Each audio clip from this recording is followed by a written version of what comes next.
In this version of Earth, aliens lock up their prisoners inside human bodies without humanity knowing about it. Guard and Thunder are robots that can take a humanoid form and stay on Earth to make sure no aliens escape. One day, Guard travels to the past to kill a woman controlled by an alien and notices she left a baby behind, so he adopts her as his daughter.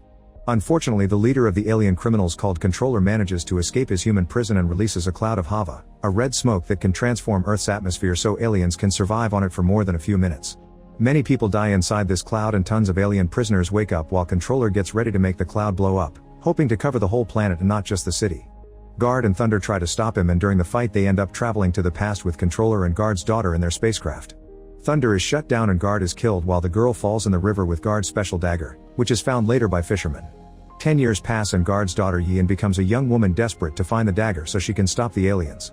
During her search she meets the mage Muruk and together they fight against the aliens that also want the dagger. In the end Yin gets the dagger and escapes on a boat while Muruk discovers that when he was a kid, Controller left his old host and jumped into Muruk's. Now Yin must find Thunder and the spacecraft so she can take the dagger to the present and stop the hava from exploding. She goes to town wearing a fake mustache and learns that the local woodcutters saw Thunder around. At that moment 2 mercenaries show up and want to capture Yin for the reward. Yin throws an axe at them but they insist on fighting, so she pulls a rope to send one of them flying. Then she fights the other one, easily defeating him in a few moves and leaving him on top of a hot pot. On her way out, Yin notices 2 cats following her. Meanwhile an unconscious Muruk is found by mages Hugh Sol and Chung Woon, who realize Muruk is the boy with the monster inside that their master warned them about. When Muruk wakes up, he asks a lady in the temple for information and she shares the story. An alien in a human body called Jajong arrived 10 years ago and was rescued by masked monks. He thanked them by attacking them with his tentacles, which left monk Nung Pa blind. Then Jajong took control of the monks and is using them to find the dagger and release Controller. Meanwhile in town, Nung Pa is showing off his sword skills by doing some tricks with a merchant to attract clients. A man in the crowd attacks him thinking a blind man is easy, but he gets defeated quickly by Nung Pa. At that moment the mercenaries arrive and tell him that Yin has the dagger, which Nung Pa wants to fix his eyes. Back to Muruk, he decides he'll need the dagger to get rid of his inner monster too. He's soon found by Hugh Sol and Chung Woon, who check on his chi and give him back his magical fan. When they accidentally wave it, it makes the cats following Yin transform. It turns out these are Muruk's warrior catmen, who are following Yin for the dagger. They notice the mercenaries are coming closer so they start running away, quickly climbing on the roof to hide. At the same time, Hugh Sol grabs Muruk, mentioning the monster inside him. Muruk starts feeling weird and Hugh Sol suddenly finds her arm being twisted, but she can't let go because the hidden monster is draining her energy. Chung Woon pushes Muruk back with magic to free her, and Muruk's body starts moving on its own, using the fan to create wind magic that destroys some food stands. Muruk yells as his body jumps all over the place so the 2 mages begin using music to take over him. They make Muruk dance then throw him in the river, knocking him out. Moments later, Muruk wakes up tied in the temple again and the 2 mages are asleep. He's in control of his body again, so he grabs his fan and uses wind magic to get out of the temple. In the evening, Yin prepares a room in an inn as a trap and hides on the roof with the gun she brought from the future. Jajong still finds her and Yin quickly opens fire, but Jajong runs away and lets the other monks chase after her. She runs through the building and manages to hide in a room where she can see Nung Pa arrive ready to fight. A monk tries shooting arrows at him, however Nung Pa can easily redirect them back at him. Then he starts fighting the other monks, bringing them all down in seconds by using fast moves and powerful wind techniques. Afterward he throws a sword through the window, so Yin dodges it and tries to send it back, only for the shockwave to make her fall. Nung Pa immediately captures her and takes the dagger, revealing he saw it before when Guard came to the past to defeat an alien and took baby Yin. While Nung Pa tries to interrogate Yin, Muruk uses an invisibility cloak to enter the room and take the dagger. Nung Pa hears him and starts attacking him, destroying most of the room. Yin runs out right before Muruk is overpowered and thrown out of the building. When the mercenaries confront Muruk, Yin reveals she took the invisibility cloak and covers Muruk with it so they can escape safely. Nung Pa tries to follow them based on noise, but the catmen show up pretending to be merchants and make enough noise to confuse Nung Pa's senses. A flashback then shows Gay in 2 days before the Hava cloud appeared. She's Nung Pa's descendant and keeps his heirloom safe in a bag. While she's meditating by the river, she notices the cops fail to catch a criminal called Gu, who bumps into her and punches her. Gay immediately retaliates, bringing the guy down in just a few moves. Moments later Gu wakes up in the hospital and tries attacking the doctor, who presses his broken neck to make him free her. After the doctor leaves, Gu reveals he just attacked to steal her card, which he uses to open his handcuffs. The next day a new group of alien criminals is sent to Earth and Gu is one of the many people that gets an alien inserted in his body. Afterward he doesn't remember what happened, and he makes sure to escape before the cops arrive. When Gayan comes to the hospital, She notices a young Yian walking by with a phone and overhears Guard and Thunder talking about Yian recording something important.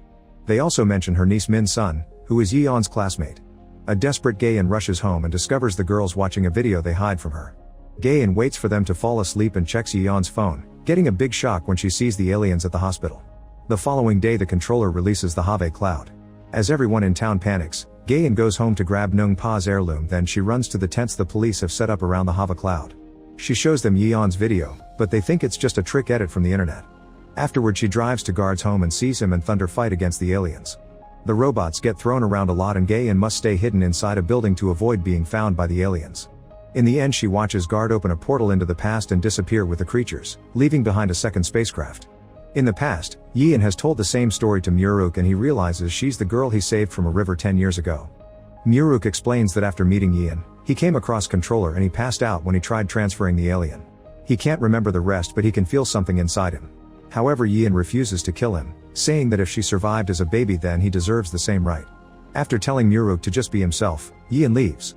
In the meantime, Jajong and the monks find Guard's ship. Moments later, Muruk realizes he didn't tell Yeon about the woodcutters that saw Thunder. At that moment a bunch of soldiers arrive in town looking for Yeon and two mercenaries insult Muruk, who immediately throws them through a wall. Then the Catmen start following Yeon's scent until they find her sleeping on a roof. They tell her of the danger in town and agree to leave together to look for Thunder.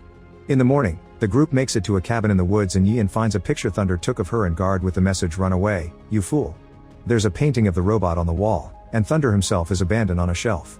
Unfortunately he's run out of energy so he isn't responding.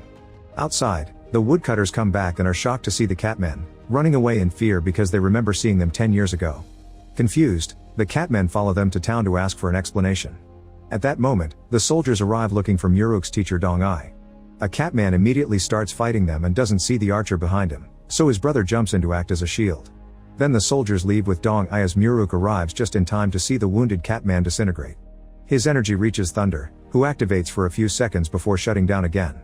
Later in the evening, Chung-woon and Hyug Sol go to the temple, where they find a bunch of dead soldiers and monks. In the back they encounter Nung Pa, who explains everyone was already dead when he arrived. Soon Muruk and his Catman also come and go upstairs, where they find Dong-ai with a sword in his chest. Furious, Muruk starts searching the building while Dong-ai uses his last breath to tell the Catman that both cats came out of Thunder 10 years ago. In the basement, Yeon finds Guard's spaceship and Thunder begins glowing. Suddenly Ja-jan comes out of hiding in its alien form and stabs the remaining Catman. Muruk rushes in and throws an axe at the creature, causing it to run. Then the alien attacks the two mages and Yeon, who quickly opens fire. Nung Pa also throws his sword and cuts the creature's tentacle to force it to let Yeon go. As she hits the ground, the dagger falls out of her pocket and the alien grabs it before running again. Nung Pa follows it to fight it, but he can barely use his sword before he's pushed onto the lower floor. Next Muruk tries to fight the alien too, however he isn't fast enough and the creature stabs him in the chest with the dagger. Muruk falls in pain and Yeon rushes to his side to take out the dagger. This activates an important memory. When Controller was about to jump into Muruk's body, Guard appeared and pushed Controller away just in time. Controller rolled down the hill and found Yeon, so the alien transferred to her body instead. At the same time Muruk died and all his power was transferred to Muruk's body, which is the weird thing he can feel inside. Thunder landed inside the woodcutter's house, where he scanned the woodcutters and the cats for inspiration. That way he created the warrior Catman with his last energy so they could protect Muruk. In the present, the second Catman also dies and the energy goes back to Thunder, who finally wakes up for good. Downstairs, Yeon is shocked by the memory and gets ready to self-delete with her gun, but the alien inside her stops the bullet with a tentacle. As Jajong returns to his human form, Controller takes over Yeon's body and sends Thunder flying when he tries to approach her. In Yeon's body, Controller uses the dagger to activate the spaceship and the time portal. At that moment Nung Pa guides his sword to knock the dagger off Yeon's hand and grab it himself. Controller immediately attacks him with his tentacle and the dagger falls, so the mages run to retrieve it. This puts them in front of the time portal, which takes the mages, Controller, and Jajong into the present. Controller appears inside the Have cloud and his presence causes all the aliens inside humans to start waking up. However, Jajong appears at the hospital. Meanwhile Gaeun rushes into the police tent again to warn them about the danger and the cops quickly knock her out with a taser and handcuff her in a police car. Soon a team of agents enters the Have cloud but their bullets are useless against a bunch of aliens who bring them down in just a few minutes. The camera on the agent's uniform catches sight of the aliens before it gets destroyed too. In the meantime, the two mages plus the dagger land inside a gym. At that moment the footage of the aliens appears on the news and the mages think the TVs are the real thing, so they jump on the treadmill to destroy the screens. The cops quickly come to arrest them, and when the mages try to take the guns from them, they get knocked out with a taser. Both mages are thrown in the same police car as Gae-in, who wakes up and sees them magically remove their handcuffs. At that moment Gu appears driving like a maniac and hits the police car, causing it to crash against another vehicle and start rolling around. It lands on top of a vent lid and Hugh's soul falls through it, sending her down a pipe and into a tunnel. Gae-in takes the handcuff keys from the unconscious driver and frees herself. Then she takes the gun and fires at Gu, who dodges the shots and comes after them. Then Gae-in and Chung-woon fall through the vent too and reunite with Hugh's soul to start running as Gu lands in the tunnel too. Minutes later they take the stairs to come out and the mages mention Yeon, causing Gae-in to connect them to her niece's friend. Gu soon finds them and hits Gae-in with his tentacle to knock her down while the mages hide inside a train. Yeon then arrives looking for the dagger, so Gae-in carefully sneaks away. At that moment Gae-in gets a call from Min-sun, who went to Yeon's home to look for her friend and has seen the spaceship. Jajong arrives to get the ship too, so Min-sun has to hide. In the past, Thunder wakes up and awakens Muruk too. After explaining he's the Catman, Thunder uses his power to activate Guard's energy inside Muruk, allowing him to summon the special armor. Muruk doesn't know how to use it and damages the temple in the process. Nearby Nung-pa notices the dagger cut his hand when he touched it and now he can see again. Suddenly Muruk's armor disappears and Thunder concludes the power is unstable, meaning there's remaining energy interfering in the room. He finds enough traces of it to open a portal, so he summons the spaceship in the basement and transforms it into a car so he and Muruk can travel to the present too. As soon as they land, Muruk is amazed by everything in the city and Thunder has to explain what a taxi is. They still can see some energy in the sky, meaning both time periods are connected. Then Thunder transforms the car into a spaceship again so they can fly to find the dagger. Meanwhile Gae-in has escaped and is retrieving her heirloom.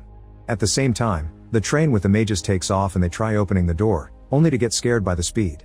Soon Controller catches up to them and start chasing them as he destroys the train with his tentacles. The mages try fighting back with some old tools from the train and even hang off the edge, trying to make Controller fall. However, he uses the tentacles to move up and the mages must use their magic to teleport. On the roof, Gu is also coming for them while Thunder's ship gets closer. He checks that Muruk can use the power and drops him on the train, where Muruk holds on at the last second to avoid falling. Thunder also comes and starts fighting Gu by changing into his robot form and opening fire as he flies. Gu rips off a roof piece to shield himself, then hits Thunder with it. Muruk puts armor over his hand to open a door, but instead he breaks it and falls off the train. He concentrates until he covers his whole body with the armor and runs with better speed. Nearby Gae-in is in her car and notices the train is going to Guard's house so she heads there. Inside the train, Controller corners the mages and catches Chung-woon, who throws the dagger at his partner. As a tentacle steals the dagger from Hugh's soul, Muruk finally gets inside and cuts the tentacle to grab the dagger first. When he tries to attack, Controller stabs him with his other tentacles. Muruk starts quoting the things Yeon taught him and when Controller takes the dagger from him, he grabs Yeon's hand and transfers Guard's power before passing out. Then the armor covers Yeon's body and the dagger goes back to its original place.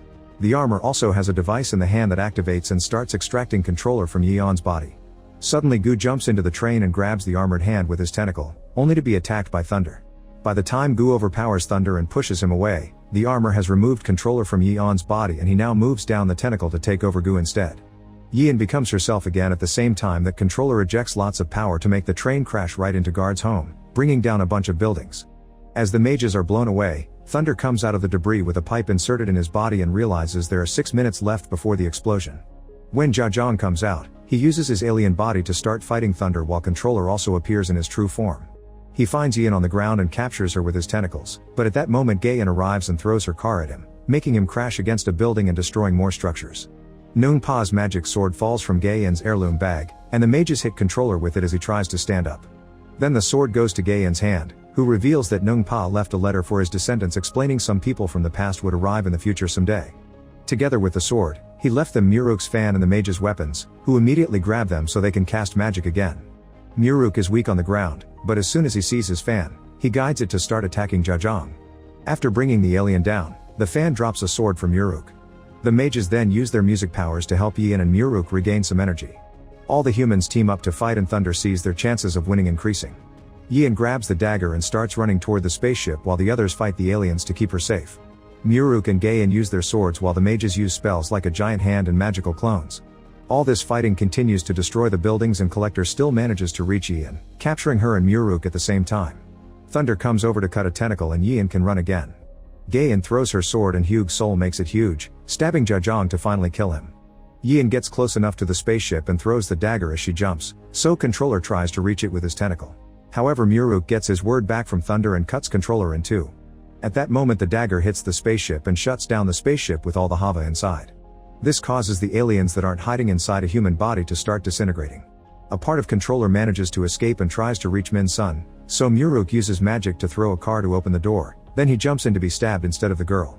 Before Controller can get inside Muruk, Yian comes in and uses the armor to absorb the alien, transforming him into a small red crystal.